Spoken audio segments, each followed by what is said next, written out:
Oh, mau donor. Ya. Semoga bisa ya Kak. Dites dulu itunya ya, HB-nya ya. Emang ini baru pertama kali donor atau gimana? Atau ini udah 18 kali Kak. Ah, kenapa? Ya udah 18 kali. Oh iya, ini ya. 18 kali. Udah dapat sertifikat sekali. Biasanya donornya di mana aja? Di PMI di mana aja, inilah kadang di Belang Padang. Oh. Golongan darahnya apa? AB. Oh, AB. Oh, pas yang ini ya. Yang susah. Ya. Ya. Iya. Oh, berarti kalau udah sering mah udah Biasa tahu lah, aja udah ya. biasa. Oh. Kalau makannya donah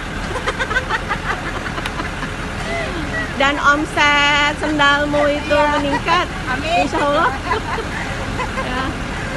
Nah, itu juga ada Kak Rauda. Kak Rauda mau donor juga? Enggak. Oh, enggak. Mau Ini kayaknya kurang ya, minyak kurang kental. Kalau kurang kita balikan. Berarti kan kalau sekarang, Dek, kalau donor darah itu sekarang 3 bulan atau 4 bulan? 2 bulan sekali. Oh, 2 bulan juga Ya, boleh? udah bisa. Oh, udah bisa. Aduh, balik pulang. HP-nya kurang. Kurang? Kayaknya sih, tapi nggak tahu. Akan donat dulu. Donatnya Kak Rauda. Maisan. Aku datang, aku udah lihat darahnya kurang. Langsung. Berarti Anda belum beruntung ya? Ya, nggak apalah Kak. Nanti Mungkin kita, bulan depan sebelum bulan depan. puasa kita kembali lagi. ke Amin. PMI.